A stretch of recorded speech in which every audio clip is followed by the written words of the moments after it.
Bonjour Mazarine Pajot. Bonjour. On est ravis de vous accueillir sur TV5 Monde. Voici Les Invasions quotidiennes. C'est votre nouveau livre chez Julliard. Et c'est un livre joyeux, un livre heureux et tout le monde a l'air de s'en étonner. Bah, apparemment. Oui. Pourtant, pourtant on a le droit de rigoler un petit peu. Ouais. Non, c'est un livre joyeux, mais sur un sujet pas si joyeux que ça, mais c'est ce qui, en général, fait les livres joyeux. C'est-à-dire quand on s'empare de manière un peu dérisoire de sujets légèrement graves, on va dire légèrement graves, parce que c'est pas si grave ce qui lui arrive à cette héroïne, c'est juste la vie de tout le monde, c'est-à-dire avoir 38 ans, être femme célibataire élevant 2 enfants, avoir un travail, un ex-mari un petit peu pénible, des parents pas toujours sympathiques ni complices. Ouais. C'est un peu la vie de beaucoup de gens, ça, finalement, que vous nous racontez là. Hein. Oui, c'est sociologiquement très répandu. C'est-à-dire ce moment de grande transition pour une femme qui est un petit peu au milieu de sa vie, un moment important pour elle parce qu'elle a déjà quand même plus ou moins un travail fixe, elle a déjà plus ou moins réussi socialement, elle a des enfants encore en bas âge, tout est à faire et à la fois tout est déjà un petit peu fait, elle est déjà ancrée dans la société. Et en même temps, c'est la période où elle est encore à peu près belle, Oui. épanouie et où elle est seule. Bon, Et, allez, moi je vais vous poser la question tout de suite. C'est autobiographique ou pas? Non, enfin, c'est-à-dire qu'il y a toujours des parts autobiographiques dans ce qu'on écrit. On transforme le réel, mais ensuite, c'est vraiment très transfiguré. Donc, c'est pioché chez des amis, pioché sur des anecdotes que j'aurais pu vivre. Mais tout ça étant mélangé, ça donne ce livre. Voilà, ça donne Joséphine Fayolle, qui a donc 2 enfants, et puis un ancien mari, c'est pas toujours facile à gérer, et puis il y a tous les problèmes de la vie quotidienne, il y a le iPhone, et puis finalement, c'est une femme moderne, c'est une femme d'aujourd'hui. Hein. Elle est moderne parce qu'elle utilise les outils modernes, mais en revanche, elle n'est pas toujours très douée pour les utiliser. C'est-à-dire qu'elle met beaucoup de temps pour arriver à écrire un texto qu'elle regrette aussitôt d'avoir envoyé, comme ça nous arrive très souvent, hein, soit qu'on a fait des fautes d'orthographe, soit qu'on a dit une énorme bourde parce qu'il est trop tard, qu'on a bu un verre de trop, et que le texto est malheureusement déjà envoyé, et que de toute façon, c'est absolument impossible de rattraper la chose. Enfin, c'est tous les nouveaux malentendus que créent aussi les techniques contemporaines. Et c'est vrai qu'à nos âges, on a appris, enfin, on n'a pas grandi avec ça, on a appris à le faire. Maintenant, on peut plus s'en séparer, c'est quelque chose qui est constitutif. C'est pas un peu fort de dire c'est des invasions? C'est des invasions consenties quand même. Non, c'est des invasions quotidiennes parce que justement, il y a une forme de décentrage. Alors, il y a effectivement le téléphone, il y a l'électroménager qui tombe en panne au moment où il faut qu'on paye ses factures. C'est terrible, ça, elle a beaucoup de mal. Hein. Il y a l'époux des enfants. Enfin bon, il y a une série de mini-catastrophes qui évidemment sont totalement anecdotiques, mais qui tout à coup, à certains moments de la vie, peuvent prendre une ampleur absolument démesurée et un aspect quasiment tragique parce que c'est une période de vie où on ne se sent pas forcément au meilleur de sa forme, où on a l'impression de ne plus plaire, où on n'a plus d'espace pour soi-même, où il faut reconquérir un espace pour une rencontre éventuelle, par exemple, où il faut prendre soin de soi, alors qu'on prend surtout soin des autres, des enfants, de la maison, du travail. Donc voilà, c'est toutes ces petites choses qui font qu'au moment même où on doit reconquérir une forme de liberté, eh ben, on est envahi. Enfin, il y a une forme c'est ça que vous racontez dans cette incroyable aventure, donc je le disais, de Joséphine Fayolle. Mais c'est burlesque aussi, on rit beaucoup, je le disais au début.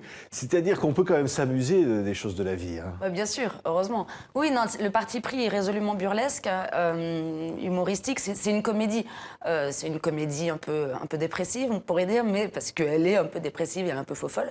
Mais c'est une comédie. Oui, bien sûr. C'est pour ça que, bon, toutes ces invasions, enfin, cette espèce d'ampleur que prennent ces petites choses, c'est totalement tourné en dérision et c'est ça qui est amusant. Mais je pense que ça fait du bien aussi de tourner le quotidien en comédie parce que le quotidien, pour la plupart d'entre nous, est lourd, difficile, même quand il n'est pas tragique, mais cette pesanteur comme ça. Parce que là, derrière tout ça, il y a un divorce, il y a une séparation, il y a des enfants à élever. C'est-à-dire se dire, on peut être léger et voir finalement cette vie moderne, comme on dit, avec légèreté. Bien sûr, il y a une culpabilité, il y a un positionnement à trouver au sein de la société, parce que quand on est divorcé, qu'on élève 2 enfants, etc., bah, c'est pas la même chose que lorsque on est en couple ou même célibataire. Toutes ces petites choses, en même temps, peuvent être totalement tournées en dérision et donner lieu à une comédie. Enfin, c'est amusant. Enfin, moi, par exemple, je peux discuter avec mes amis qui sont à peu près dans cette situation-là. Et c'est les dîners les plus drôles, où on s'amuse le plus. J'ai vu une interview de vous, vous disiez, moi, le jour où j'ai divorcé, ça a été la décision la plus grave de ma vie. C'est quand même quelque chose d'important. C'est pas grave dans le sens où c'est une vraie décision. C'est rare les vraies décisions à prendre dans une vie. On peut dire oui, non à un travail, et puis ça peut se représenter. On peut faire plus ou moins des choix d'études, mais finalement on est déjà un petit peu sur une route déjà à peu près tracée, ou pas. Mais se séparer du père de ses enfants, c'est une vraie décision. Oui. Parce qu'il y a des enfants. Enfin, oui, mais c'est une façon aussi de dire, à un moment donné, ma vie m'appartient. Exactement. Hein? Et je pense que c'est pas si fréquent, les moments dans la vie où on peut effectivement reprendre possession de soi-même et reprendre possession de sa vie, parce que toutes les conditions sont plutôt contre ce type de décision. Ensuite, il y a des conséquences à assumer qui ne sont pas toujours légères. Mais voilà, c'est pour ça que c'est mieux d'en rire que d'en pleurer. Oui, et l'écriture, j'imagine, hein, pour vous, apporte tout ça aussi.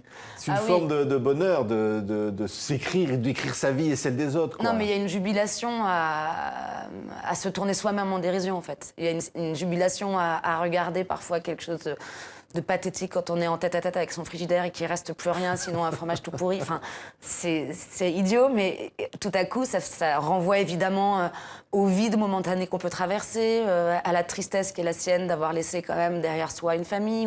Enfin, voilà, c'est comment la vie quotidienne, la vie matérielle renvoie en fait un état d'âme, quoi, et des états d'âme que tout le monde a traversés et qui sont effectivement, à mon avis, très partagés par une catégorie sociale, enfin, pas sociale, mais féminine, on va dire, ou générationnelle, plus précisément, parce que justement, c'est transversal à toutes les sociétés. Mais quand on a eu comme vous, Mazarine, évidemment, la vie que vous avez eue, le papa que vous avez eu, se dire finalement avoir une vie comme ça, tout simple, tout ordinaire, c'était aussi une quête pour vous? Je pense que toute vie est ordinaire. Enfin, la vie, quand on la vit de l'intérieur, elle est ordinaire, même si de loin et pour les autres, elle semble extraordinaire. Mais ensuite, vous savez, on se lève le matin, on achète son pain, on prend son petit déjeuner, on va au travail, on prend le métro, on récupère ses enfants, on leur fait à manger. Enfin, je vois pas pourquoi j'échapperais à cette quotidienneté-là. Enfin, c'est ça qui fait la saveur de la vie, mais aussi parfois sa pesanteur. Mais d'avoir eu le sentiment parfois que cette vie avait pu vous échapper ou que les autres s'en étaient emparés, de dire voilà, c'est ma vie.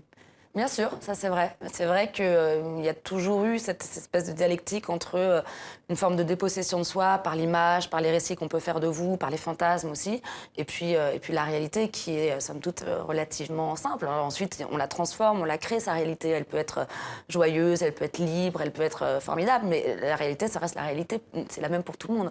Enfin, c'est la même, ça dépend évidemment de votre situation sociale, des drames que vous traversez, etc. Mais fondamentalement, le quotidien, c'est du quotidien. Merci Mazarine Pinjot. Et vous êtes en tous les cas quelqu'un qui aimait écrire et qu'on aime lire. Les Invasions quotidiennes est publié chez Julliard. On était ravis de vous recevoir. Merci à vous.